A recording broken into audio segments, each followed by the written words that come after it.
حضرت نے انہیں بھی ساتھ لے لیا.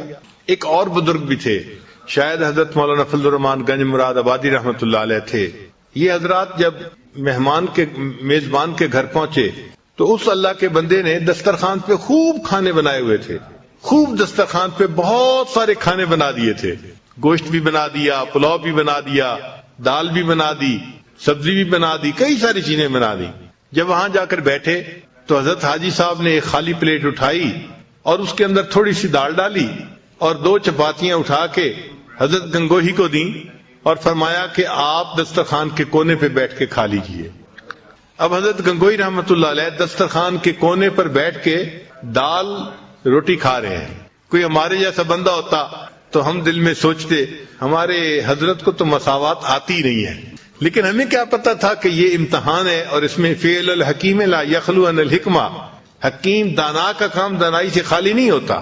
چنانچہ حضرت گنگوہی رحمۃ اللہ علیہ وہ دال کھاتے رہے اور ادھر یہ دونوں حضرات جو تھے ماشاءاللہ جو طبیعت کو پسند آیا مرغا جرگا. جب کھانا کھا لیا تو کھانے کے بعد حضرت حاجی صاحب نے حضرت گنگوہی رحمۃ اللہ کو دیکھا اور فرمایا کہ دل تو میرا چاہتا تھا کہ آپ کو وہاں جوتوں میں بٹھاتا، مگر پھر میں نے کہا کہ نہیں، دسترخوان کے کونے پہ بیٹھ کے کھا لیں.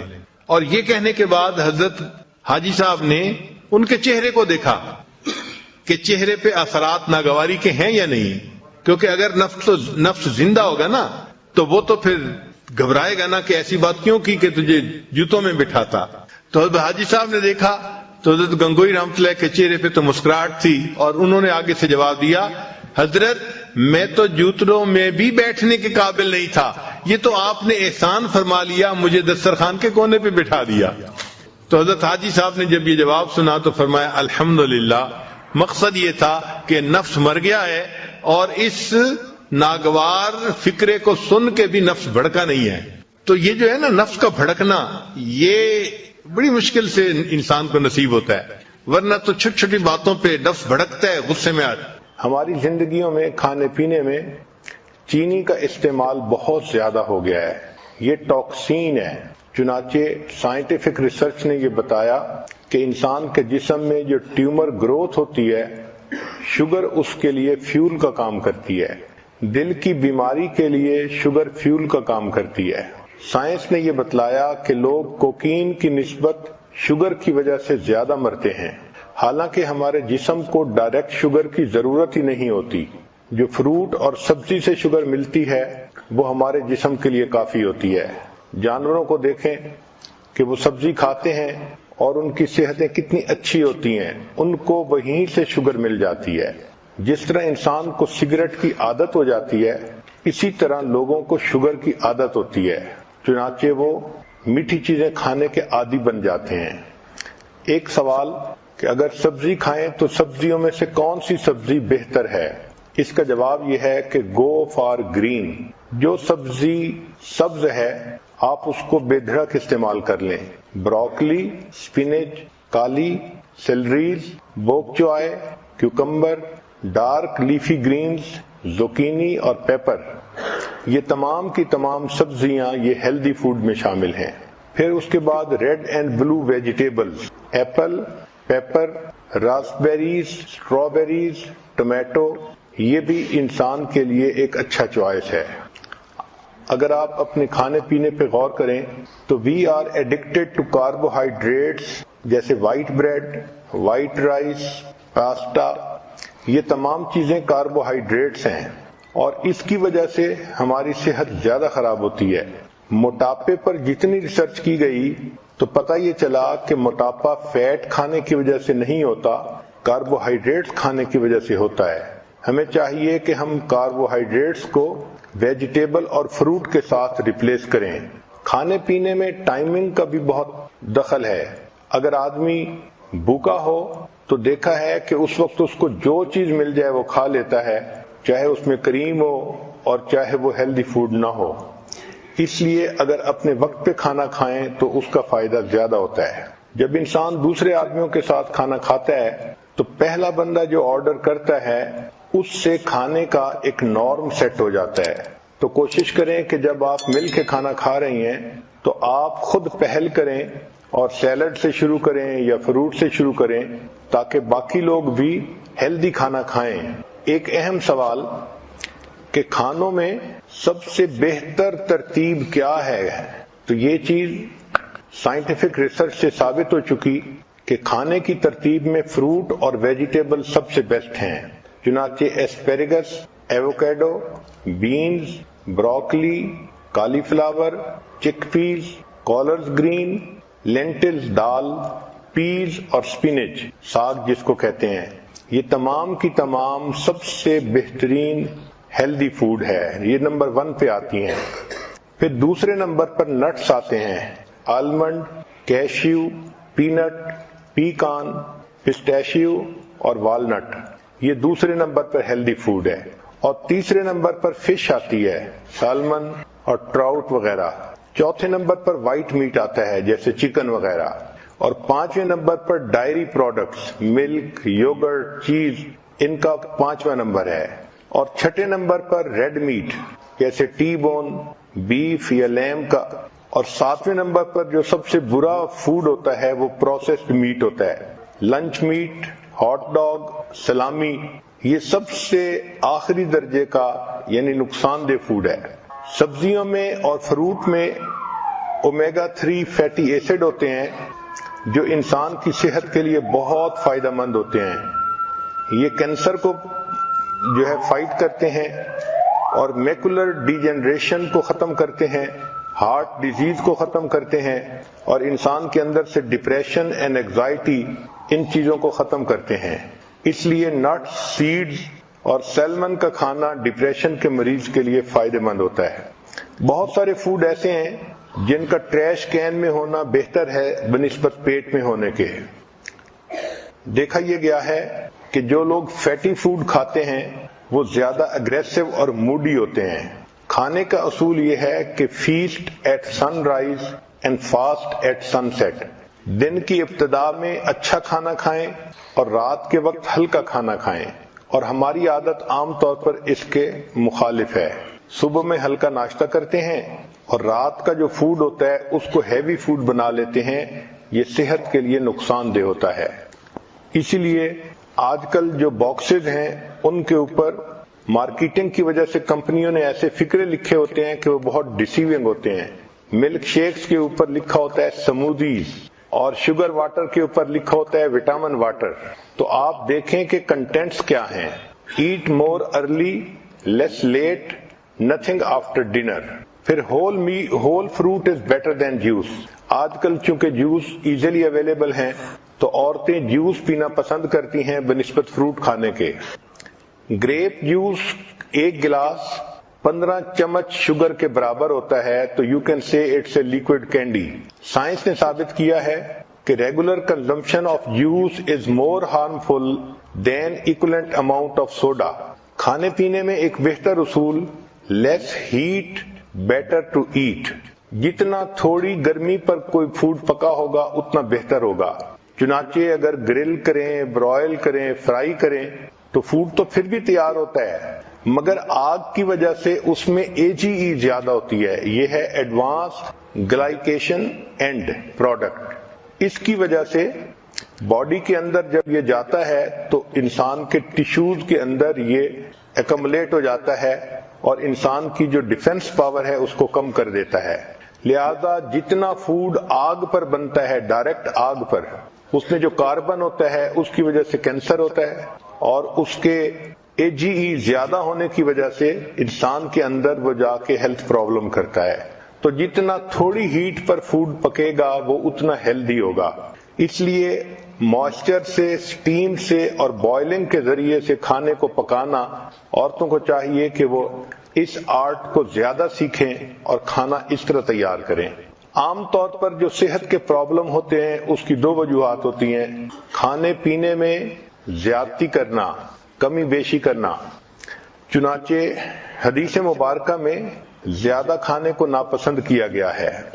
حدیث مبارکہ ہے ما ملا ابن آدم وعاء شر من بطن، کہ پیٹ کے برتن کے بھرنے سے زیادہ برا اور کوئی برتن نہیں ہے۔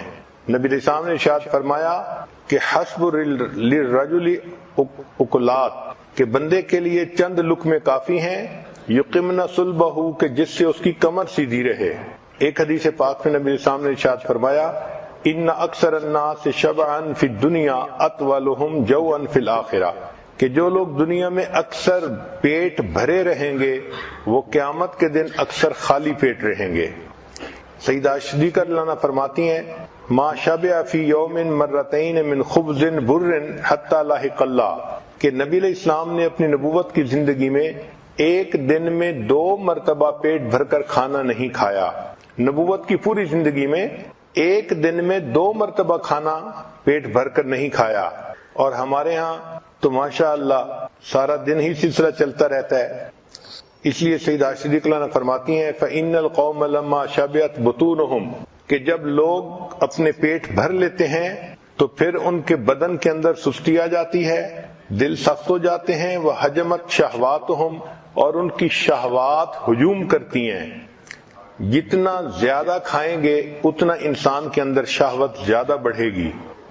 شریعت کا اصول کتنا پیارا ہے کہ نبی علیہ السلام نے ارشاد فرمایا کہ ابن آدم کے لیے بہتر یہ ہے کہ جب کھانا کھائے فَثُلُثُ طَعَامٌ تو تیسرا حصہ کھانا کھائے، وَثُلُثُ شَرَابٌ تیسرا حصہ پانی پیے، اور تیسرا حصہ ہوا کے لیے چھوڑ دے۔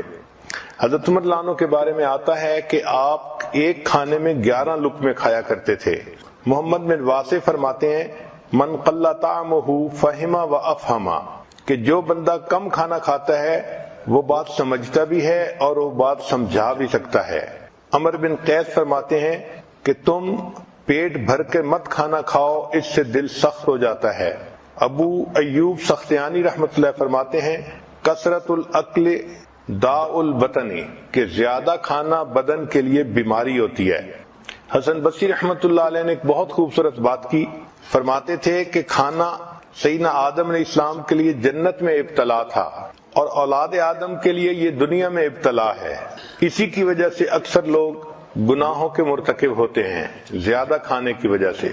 یوسف بن اسباط رحمۃ اللہ علیہ فرماتے ہیں الجوع رأس کل بر فی الارض زمین پر جو نیکی کی جاتی ہے بھوک ان کی اس کی بنیاد ہوتی ہے، تو جو آدمی بھوکا رہتا ہے وہ زیادہ نیکوں کی زندگی گزار سکتا ہے۔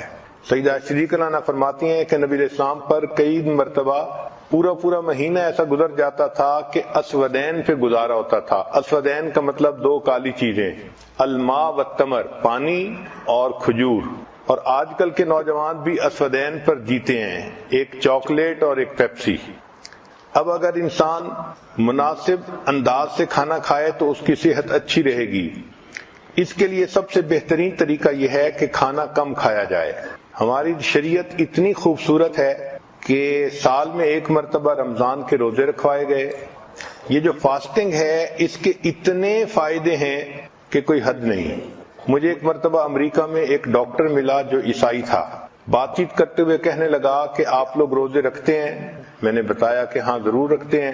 کہنے لگا میں بھی 40 دن روزے رکھتا ہوں ہر سال۔ میں نے کہا آپ کیوں رکھتے ہیں؟ کہنے لگا کہ میں نے اپنی ڈاکٹری میں اس بات پر ریسرچ کی کہ انسان کی ہیلتھ بہتر کیسے ہو سکتی ہے، تو میں نے دیکھا کہ اگر وہ بھوکا رہے تو اس کے جسم سے بیماریاں ختم ہو جاتی ہیں، تو میڈیکل ریزن کی وجہ سے میں 40 دن ہر سال روزے رکھتا ہوں۔ اگر کافر لوگ مادی فائدے کو سامنے رکھ کے ہر سال 40 روزے رکھتے ہیں تو ہم مسلمان تو خوش ہو کے رمضان کے 30 روزے رکھیں کہ اللہ رب العزت نے اس کو عبادت بھی بنایا اور ہمارے لیے بدن کی صحت بھی بنایا۔ روزے کا سب سے بڑا فائدہ یہ ہوتا ہے کہ جو ہم کھانے کھاتے ہیں ان میں سے کچھ چیزیں ٹاکسین ہوتی ہیں، وہ انسان کے بدن کے لیے نقصان دہ ہوتی ہیں۔ تو جب کوئی ٹاکسک چیز اندر جاتی ہے تو جسم اس کو ٹیشو کے اندر بند کر کے رکھ دیتا ہے کہ جب معدہ خالی ہوگا پھر اس کو پروسیس کریں گے۔ اس کی مثال ایسی ہے کہ جیسے عورتیں گھر کے اندر بہت ساری چیزیں ہیں تو شاپر میں ڈال کے ایک طرف پھینک دیتی ہیں، اچھا فارغ ہوں گی تو پھر تسلی سے ان کو سنبھالیں گی۔ تو جسم کا ٹیشو اس کو اس طرح اپنے ٹیشو میں لے کے اس کو رکھ لیتا ہے۔ جب انسان روزہ رکھتا ہے تو اس وقت باڈی کو موقع مل جاتا ہے اور پھر یہ ٹاکسک چیزیں بدن سے نکل جاتی ہیں۔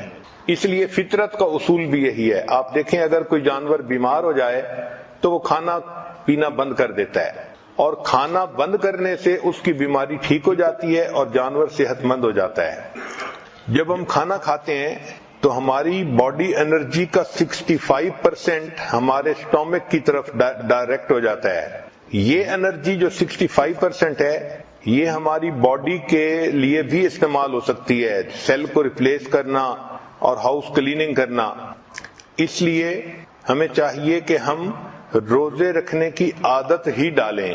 رمضان کے روزے تو اپنی جگہ، اس کے علاوہ بھی نوجوان بچوں کو، مردوں کو، عورتوں کو روزے رکھنے کی عادت ہونی چاہیے۔ چنانچہ روزے سے انسان کے مسل ریبلڈ ہوتے ہیں۔ یہ عمل سونے اور روزے کی حالت میں مکمل ہوتا ہے۔ روزے سے انسان کا امیون سسٹم زیادہ مضبوط ہو جاتا ہے۔ بیکٹیریل انفیکشن، وائرل انفیکشن اور ٹیومر وغیرہ روزہ رکھنے سے ختم ہو جاتے ہیں۔ روزے سے انسان کی بلڈ شوگر کے چانس کم ہو جاتے ہیں۔ روزہ رکھنے سے انسان کا وزن نہیں بڑھتا۔ یہ تجربے سے ثابت ہوا ہے کہ 50% کھانا کم کرنے سے انسان کی زندگی 40% بڑھ جاتی ہے۔ چنانچہ روزہ رکھنے سے انفلیمیشن کم ہو جاتی ہے، ٹرائی گلائسرائڈ کم ہو جاتا ہے، کولیسٹرول کم ہوتے ہیں اور باڈی ماس کم ہو جاتا ہے۔ جو کنواری بچیاں ہوں ان کو چاہیے کہ وہ انٹرمیٹنٹ فاسٹنگ کریں۔ انٹرمیٹنٹ فاسٹنگ کہتے ہیں صوم داؤدی، ایک دن روزہ اور ایک دن افطار۔ ایک دن روزہ، ایک دن افطار، اس کا اثر پہلے مہینے میں نہیں محسوس ہوتا، لیکن ایک مہینے کے بعد اس کا اثر محسوس ہوتا ہے۔ اس سے انسان کے جو دماغ میں نفسانی، شیطانی، شہوانی خیالات آتے ہیں، ایک تو وہ کم ہو جاتے ہیں، دوسرا وزن کنٹرول ہو جاتا ہے اور جسم چاق و چوبند ہو جاتا ہے۔ فیٹی ایسڈز کی جو آکسیڈائزیشن ہے وہ اس سے بڑھ جاتی ہے۔ اس سے انسان کے مسل مضبوط ہو جاتے ہیں۔ آج کل ایک نئی ریسرچ آئی ہے کہ دنیا میں جتنی بھی ڈائٹ کے لیے مشقیں کی گئیں ان میں سب سے بہترین مشق وہ 5+2 ہے۔ 5+2 کا کیا معنی کہ ہفتے میں آپ 5 دن نارمل کھانا کھائیں اور 2 دن روزہ رکھیں، اس کو 5+2 کہا گیا۔ اس کا فائدہ یہ ہوتا ہے کہ 2 دن روزہ رکھنے سے انسان کا برین یہ سگنل لیتا ہے کہ میں نے زیادہ نہیں کھایا، لہذا وہ موٹاپے کی طرف سسٹم کو نہیں جانے دیتا۔ آپ دیکھیں کہ شریعت نے سوموار اور جمعرات کا روزہ اس کو عبادت کہا۔ اگر ہم شریعت ہی پر عمل کرنے لگ جائیں تو ہمیں دنیا کے فائدے تو مفت میں ہی مل جائیں۔ تو بچیوں کو چاہیے کہ وہ ڈائٹنگ کرنے کی بجائے جمعرات اور سوموار کا روزہ رکھنے کی عادت بنائیں۔ اس سے بہتر ڈائٹ اور دنیا میں نہیں ہے۔ اس سے بریسٹ کینسر سے انسان بچ جاتا ہے اور ویٹ گین کرنے سے بچ جاتا ہے اور اس کی سکن بیوٹیفل ہو جاتی ہے۔ چنانچہ 5+2 ڈائٹ فارمولا، اس کا سب سے بڑا فائدہ یہ ہے کہ سکن انسان کی شائننگ رہتی ہے، ینگ رہتی ہے۔ اب کھانے پینے کے بارے میں کچھ کوٹیشنز ہیں، وہ بھی سن لیجئے کہ each bite is a net gain اور لاس۔ ایک کوٹیشن ہے to lengthen your life lessen your meal. اگر آپ اپنی زندگی لمبا کرنا چاہتی ہیں تو اپنے کھانوں کو تھوڑا کر لیجئے۔ Instead of using medicine better fast today. Fasting cleanse the liver, kidney, breath and flushes the toxic material۔ تو fasting is the key to internal purification. کھانے پینے میں بیویئر آف ہارمفل سالٹ، یہ جو ہم نمک کھاتے ہیں نا، یہ بہت زیادہ نقصان دہ چیز ہے۔ یہ نمک انسان کے جسم میں ڈائجسٹ نہیں ہوتا، یہ اسی طرح انسان کے جسم سے نکل جاتا ہے۔ ہم اس کو ٹیسٹ کی خاطر کھاتے ہیں، لیکن جب وہ سسٹم میں ہوتا ہے تو انسان کے بلڈ پریشر کو بڑھا دیتا ہے۔ سالٹ جب انسان کے جسم میں جالتا ہے تو یہ باڈی سے کیلشیم کو یوز کرتا ہے۔ چنانچہ اگر فوڈ کے اندر کیلشیم ہو تو وہ سارا استعمال کر لیتا ہے، اور اگر نہ ہو تو پھر انسان کی ہڈیوں سے کیلشیم لے لیتا ہے۔ اس لیے جو بچے پوٹیٹو چپس زیادہ کھاتے ہیں، سالٹی، ان کی ہڈیاں کمزور رہ جاتی ہیں۔ اس کی بنیادی وجہ سالٹ ان کے جسم کے کیلشیم کو ایٹ کر لیتا ہے۔ پھر ٹاکسک ایسڈ کرسٹل جو بنتی ہیں جسم میں، یہ جوائنٹس کے اندر جاتی ہیں اور ان کو سٹف کر دیتی ہیں۔ چنانچہ چھوٹی ایج میں انسان کو جوائنٹس پرابلم شروع ہو جاتے ہیں۔ اسی طرح ایک دوسری نقصان دہ چیز وہ شوگر ہے۔ یہ جو ہم وائٹ شوگر استعمال کرتے ہیں یہ انسان کے لیے ہیلدی نہیں ہے۔ اس کی ایڈکشن ہوتی ہے اس لیے جو بندے سویٹ کھاتے ہیں پھر ان کا دل تھوڑی دیر کے بعد پھر چاکلیٹ کھانے کو کرتا ہے. تو یہ بھی سگریٹ کی طرح ایک بیماری ہے. لیکن سائنس نے یہ ثابت کیا کہ جو کینسر سیل ہے اس کے لیے شوگر ایک کینڈی کی مانند ہے. تو جب انسان میٹھا کھاتا ہے تو کینسر سیل خوش ہو جاتا ہے اور وہ خوب بڑھتا ہے، پھلتا پھولتا ہے. تو صحت کی خرابی کی ایک وجہ تو زیادہ کھانا، اس کا علاج کم کھانا، اور دوسری صحت کی خرابی کی وجہ ہر وقت بیٹھے رہنا. 6 گھنٹے سے زیادہ جو لوگ بیٹھتے ہیں وہ رسک میں ہوتے ہیں. بیٹھنے سے انسان کی انزائم پروڈکشن 90% کم ہو جاتی ہے. جو انسان بیٹھے رہیں 1 منٹ میں وہ 1 کیلوری برن کرتے ہیں. 2 گھنٹے بیٹھنے سے اچھا کولیسٹرول 20% کم ہو جاتا ہے. بیٹھنے سے 50% چربی زیادہ بنتی ہے. اس لیے جو لوگ بیٹھتے ہیں ان کی ہپس کا سائز بڑھ جاتا ہے. اب اس کا علاج یہ ہے کہ ہمیں چاہیے کہ بیٹھنے کے کام کے دوران ہم چلنے کے بہانے بنائیں. چلنے سے انرجی لیول 150% زیادہ ہو جاتا ہے. اسی لیے جو لوگ بیٹھتے ہیں ان کو چاہیے کہ جب چڑھنا ہو تو ایلیویٹر سے چڑھنے کی بجائے سیڑھیوں سے چڑھیں، یا اگر مال میں گئے تو پارکنگ ذرا دور کریں تاکہ چل کے جانا پڑے اور سامان اٹھا کے واپس لانا پڑے. اس طرح ہی ایکسرسائز ہو جائے. مسجد میں چل کے جائیں، دفتر چل کے جائیں، ایکسرسائز کے بہانے ڈھونڈیں. عورتیں گھر کے اندر کپڑے دھوئیں، گھر کے کام کریں، بچوں کے ساتھ کھیلنا. عورتوں کے لیے رسی پھیلانگنا ایک بہترین ایکسرسائز ہے. اس سے ان کی صحت ٹھیک رہتی ہے. نبی علیہ الصلوۃ والسلام نے سیدہ صدیقہ رضی اللہ تعالی عنہا کے ساتھ ایک مرتبہ دوڑ لگائی تھی. تو گویا بچوں کے ساتھ دوڑنا یہ بھی ایک اچھی ایکسرسائز ہے. دین اسلام نے ایکسرسائز کو ہمیشہ پسند کیا ہے، چنانچہ بچوں کو بھی ایکسرسائز کرنی چاہیے. سائنس نے یہ ثابت کیا کہ بچوں کو ہفتے میں 3 مرتبہ اچھی ایکسرسائز کرنی چاہیے. اس سے ان کی صحت اچھی رہتی ہے. جو ایڈلٹ ہوں ان کو بھی چاہیے کہ وہ ایکسرسائز کریں، ورک آؤٹ کریں، کم از کم ہفتے میں 3 مرتبہ. 2 گھنٹے سے 5 گھنٹے اگر ہوں تو یہ بہت اچھا ہے. اور اگر عمر زیادہ ہو گئی ہے تو اولڈر ایڈلٹس کو بھی ایکسرسائز سے فائدہ ہوتا ہے، مگر وہ ایکسرسائز ایسی کریں کہ جو ان کو جوڑوں کو نقصان نہ دے. حتیٰ کہ جو پریگننٹ عورتیں ہوتی ہیں ڈاکٹر ان کو بھی ریکمینڈ کرتے ہیں کہ وہ بھی چلیں، اور جو ڈسیبل لوگ ہوتے ہیں ان کو بھی کہتے ہیں کہ وہ بھی چلیں تو ان کو بھی فائدہ ہوتا ہے، وہ بھی ایکسرسائز ضرور کیا کریں. اپنے ویٹ کو ریڈیوس کرنا اور سمارٹ رہنا یہ صحت مندی کا راز ہے. عام طور پر مرد اس معاملے میں بہت غفلت کرتے ہیں اور عورتیں اپنے ویٹ کے بارے میں کافی کانشیس ہوتی ہیں.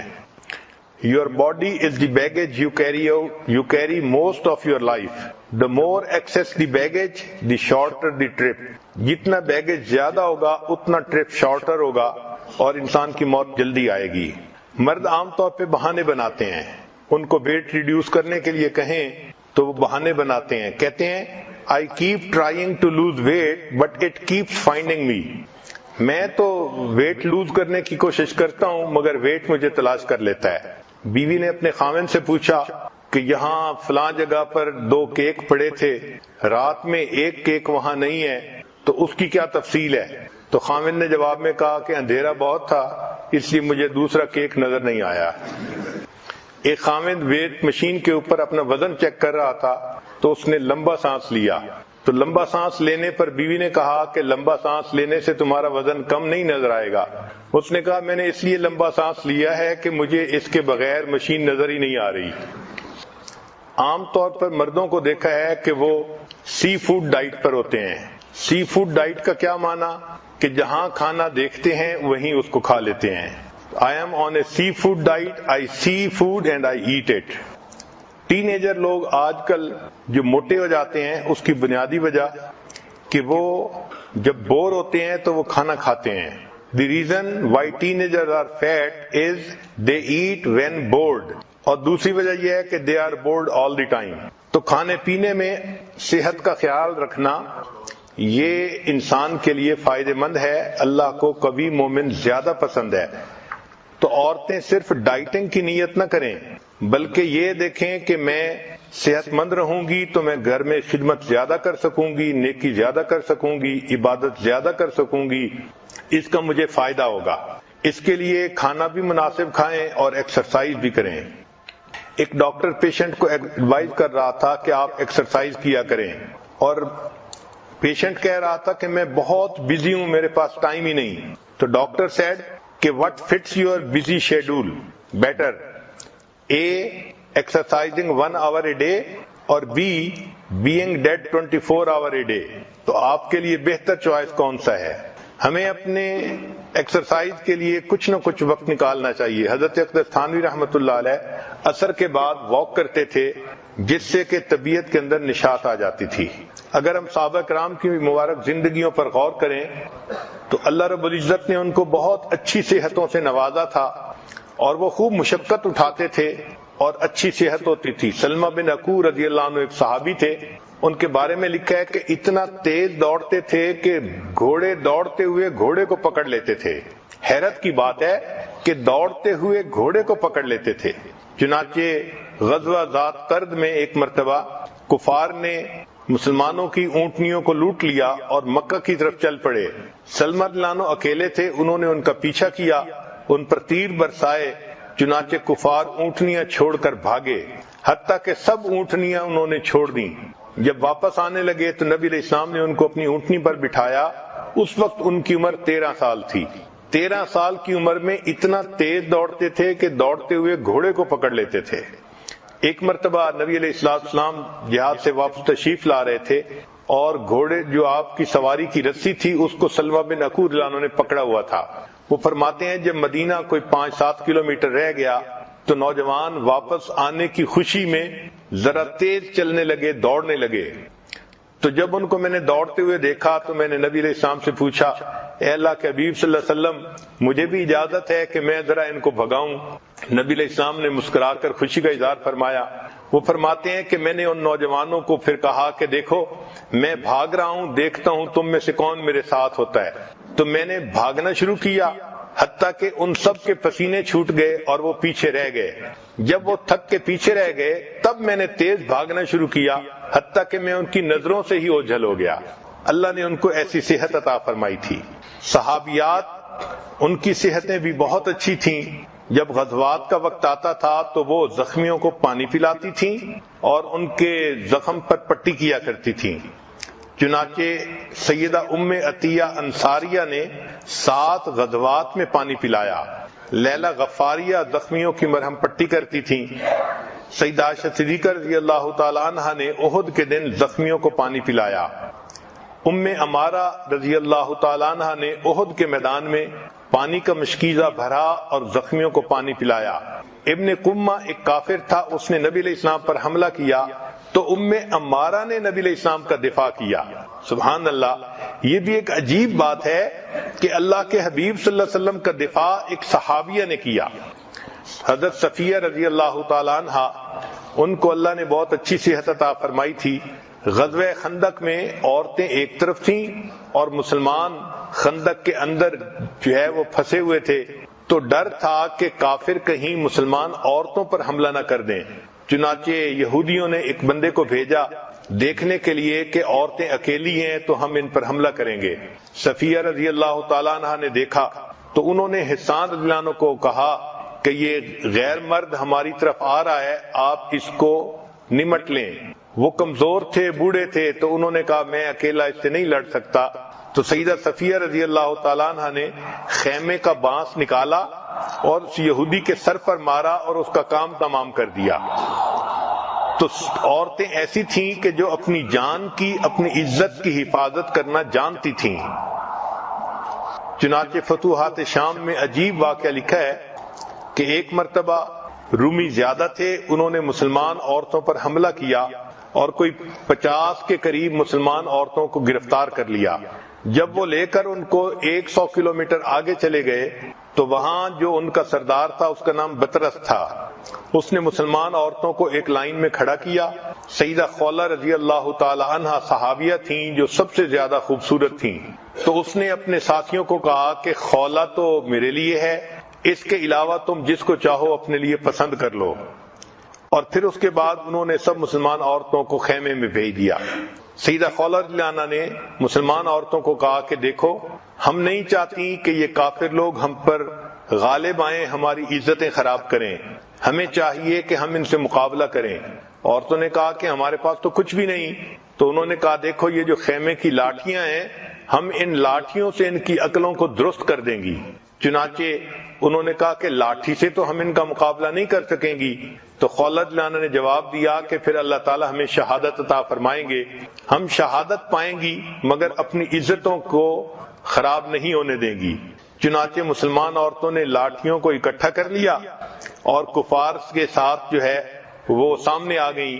اللہ کی شان کہ اللہ کی مدد پہنچی، اور عین اسی موقع پر حضرت خالد بن ولید لانو کچھ اپنے ساتھیوں کو لے کر وہاں پہنچے، اور انہوں نے ایک طرف سے نعرہ تکبیر بلند کر کے حملہ کیا تو دوسری طرف سے عورتوں بھی نعرہ تکبیر بلند کیا۔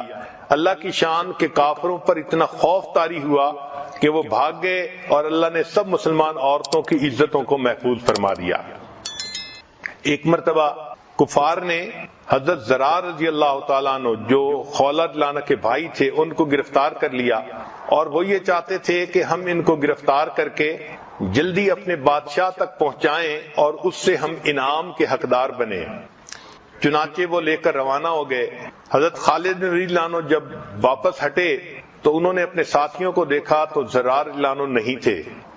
لاشیں چیک کروائیں تو ان میں بھی نہیں تھے۔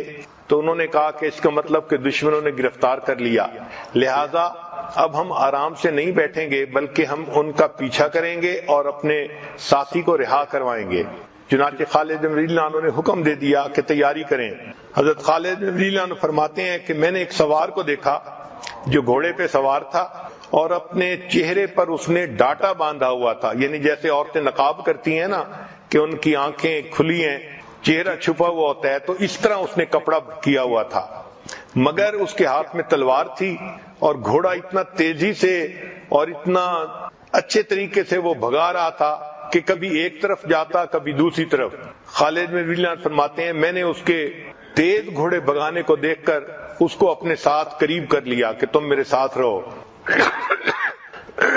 چنانچہ انہوں نے کفار کا پیچھا کیا، اور جہاں حضرت زرار رضی اللہ عنہ تھے وہاں جا کر انہوں نے ان پر حملہ کیا کفار پر۔ خالد بن ولید عنہ فرماتے ہیں کہ کئی مرتبہ ایسا ہوا کہ میں ان میں پھنس جاتا تھا تو وہ گھوڑا سوار میری ہیلپ کرتا تھا، اور کبھی وہ کافروں میں پھنس جاتا تھا تو میں اس کی ہیلپ کرتا تھا۔ میں نے ایسا اچھا مجاہد نہیں دیکھا تھا، اتنا دلیر اور اتنا جرأت مند مجاہد۔ جب جنگ ختم ہوئی تو میں نے اس مجاہد سے پوچھا کہ تو کون ہے کہ تیری بہادری نے مجھے حیران کر دیا؟ تو اس کے جواب میں ایک نسوانی آواز آئی اور بتایا کہ میں تو خولہ ہوں، زرار رضی اللہ عنہ کی بہن ہوں۔ جب مجھے پتا چلا کہ میرے بھائی کو گرفتار کر لیا تو میں چاہتی تھی کہ میں بھی اس میں حصہ لوں، اور اگر میں پہلے آپ کو اپنی بات بتا دیتی تو آپ مجھے اجازت نہ دیتے، اس لیے میں خاموش رہی، اور الحمدللہ کہ اب میں اپنے بھائی کو چھڑانے میں کامیاب ہو گئی۔ تو انہوں نے جواب دیا خالد بن ولید عنہ کو، جب انہوں نے پوچھا کہ آپ نے ایسا کیوں کیا، تو خولہ رضی اللہ عنہ نے کہا کہ حضرت جب بھائیوں پر مصیبت آتی ہے تو بہنیں ان کے کام آیا کرتی ہیں۔ صحابیات کو اللہ رب العزت نے ایسے مضبوط دل عطا فرمائے تھے۔ چنانچہ سیدنا زرار رضی اللہ عنہ یہ فتوحات شام کتاب پڑھیں تو اس کے ہیرو نظر آتے ہیں۔ اللہ کی شان کے اتنے طاقتور تھے کہ یہ گھوڑے کی پیٹھ پر زین بھی نہیں باندھتے تھے، ننگی پیٹھ کے اوپر بیٹھ کر یہ کفار سے لڑتے تھے۔ ایک مرتبہ کفار نے پروگرام بنایا کہ ان کو کسی طرح گرفتار کیا جائے، چنانچہ ہزاروں رومیوں نے ان کو گھیرے میں لے لیا۔ یہ لڑتے رہے، ان کی تلوار ٹوٹ گئی، پھر نیزے سے لڑے تو نیزہ بھی ٹوٹ گیا۔ اب جب لڑنے کے لیے کچھ نہ رہا تو کفار نے اپنا گھیڑا تنگ کرنا شروع کر دیا، وہ چاہتے تھے کہ ان کو زندہ گرفتار کر لیا جائے۔ زرار رضی اللہ عنہ اپنے گھوڑے کو دوڑاتے تھے مگر گھوڑا بھی تھک گیا تھا اور گھوڑا بھی تیز نہیں بھاگ سکتا تھا۔ جب انہوں نے دیکھا کہ میرا گھوڑا بھی تیز نہیں بھاگ رہا تو زرار رضی اللہ عنہ نے گھوڑے کی پیٹھ پر بیٹھے ہوئے تھوڑا آگے کو جھکے اور گھوڑے کے ماتھے کے اوپر ہاتھ پھیرا اور ہاتھ پھیر کر کہا کہ اے گھوڑے تو میرا ساتھ دے، نہیں تو نبی علیہ السلام کے روضے پہ جا کر میں تیری شکایت کروں گا۔ اے گھوڑے تو میرا ساتھ دے، نہیں تو نبی علیہ السلام کے روضے پہ جا کے میں تیری شکایت کروں گا۔ جیسے ہی انہوں نے یہ الفاظ کہے وہ گھوڑا ہنہنایا اور اتنی تیز رفتاری سے دوڑنا شروع کیا کہ انہوں نے کفار کا حصار توڑا اور وہ باہر نکل آئے۔ اللہ رب العزت نے ان کو ایسی ہمتیں دی تھیں کہ گھوڑے تھک جاتے تھے، وہ نہیں تھکتے تھے۔ اس کی بنیادی وجہ کہ وہ کھانا بھی کم کھاتے تھے اور مشقتیں بھی اٹھاتے تھے۔ اللہ نے ان کو اچھی صحت سے نوازا تھا۔ اللہ تعالی ہمیں بھی اچھی صحت عطا فرمائے، ہم اپنی صحت کا خیال رکھیں تاکہ عبادت میں آسانی ہو، خدمت میں آسانی ہو، اور سب سے بڑی بات کہ اللہ تعالیٰ کو قوی مومن کمزور مومن کی نسبت زیادہ پسند ہے۔ عورتیں اگر ڈائٹنگ کریں تو نیت یہ کریں کہ اللہ کو ہم پسند آئیں گی۔